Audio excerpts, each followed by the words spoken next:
محرم الحرام اثار، قربانی، اتحاد، باہمی رواداری اور پرامن بقائے باہمی کا درس دیتا ہے۔ مدینہ طیبہ کے سفر سے لے کر میدان کربلا تک اسلام کے لیے عظیم قربانیوں کی تاریخ اسی ماہ مبارک سے وابستہ ہے۔ اللہ رب العزت نے ماہ محرم کو اس دن سے عزت و احترام اور حرمت و فضیلت کا مہینہ قرار دیتا ہے جب سے قرآن مجید کے الفاظ جس دن اللہ کریم نے آسمان و زمین پیدا کیا اور سال کے 12 مہینوں میں سے 4 مہینوں کو محترم قرار دیا، اس میں محرم سر فہرست ہے۔ زمانہ جاہلیت میں بھی ان مہینوں کا احترام کیا جاتا تھا۔ اسلام نے قرآن مجید کی تصدیق اور شہادت سے اس افضلی حرمت کو ابدی حرمت بنا دیا ہے۔ اسلامی تقویم کا پہلا اور رسول کریم صلی اللہ علیہ وآلہ وسلم کی ہجرت مدینہ کے فیصلوں اور تیاریوں کے لیے اہم مہینہ ہونے کی وجہ سے محرم الحرام ممتاز ہے۔ جس طرح قبل از اسلام تاریخ کے ایسے عظیم واقعات اس ماہ مبارک میں پیش آئے جنہوں نے انسانیت کو اپنی طرف متوجہ کیا، اسی طرح دور نبوت و رسالت اور اسلام کے صد اول میں ایسے واقعات پیش آئے کہ امت مسلمہ انہیں فراموش نہیں کر سکتی۔ خاص طور پر یکم محرم کو خلیفہ دوم مراد رسول صلی اللہ علیہ وآلہ وسلم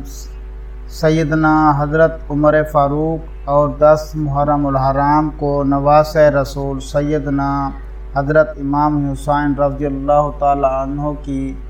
اپنے قافلے اور خاندان نبوت کے افراد کے ساتھ شہادت جیسے واقعات سے نہ صرف مسلمان بلکہ انسانیت اور تاریخ انسانیت ان سے متاثر ہوئے بغیر نہ رہ سکی۔ ان اہم واقعات کی وجہ سے اسلام کی سربلندی جدوجہد کے سفر مدینہ اور کربلا سے وابستہ کر لیا ہے کہ خون شہادت سے اسلامی تاریخ سرخرو ہے اور مسلمانوں کا الہامی جذبہ اس سے جدوجہد کا درس اور زندگی کی حرارت محسوس کرتا ہے۔ ایک طرف اسلام کی ایک بنیاد عدل اجتماعی ہے اور اس کے لیے حضرت سیدنا فاروق اعظم کا اسوہ قابل تقلید ہے، تو دوسری طرف اس کے لیے اپنی اور اپنے خاندان کی جانوں کا نذرانہ پیش کرنا ہے۔ خاندان نبوت اور حضرت سیدنا امام حسین رضی اللہ تعالی عنہ کا صبر و رضا، الہی کلمت اللہ، جرأت، استقامت اور حق کے لیے ہر قوت سے، ہر ظلم سے ٹکرا جانا ایک کردار ہے جس نے تاریخ کو، کربلا کو، امت مسلمہ اور ایمانی جذبہ کو زندہ و جاوید کر دیا ہے۔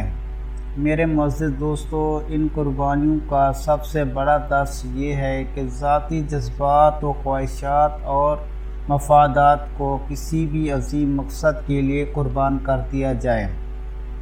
آج کے حالات میں جب اسلامی جمہوریہ پاکستان بیرونی دباؤ کا شکار اور چاروں طرف سے دشمن طاقتوں گھیرے میں ہے، ان حالات میں ہمارا فرض ہے کہ داخلی طور پر رواداری اور پرامن بقائے باہمی کے اصولوں پر عمل کیا جائے اور امت میں انتشار کی ہر کوشش کو ناکام بنا دیا جائے،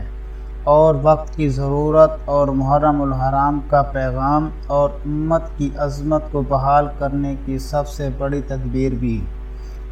آخر میں تو آئیے میرے معزز دوستو، اللہ کریم کے حضور دعا کریں کہ وہ ذات کریم سب سے پہلے مجھے اور آپ سب کو آل رسول کا حبدار بنائے اور سچی اور پکی اس در کی غلامی نصیب فرمائے۔ آمین ثم آمین۔ السلام علیکم ورحمۃ اللہ وبرکاتہ۔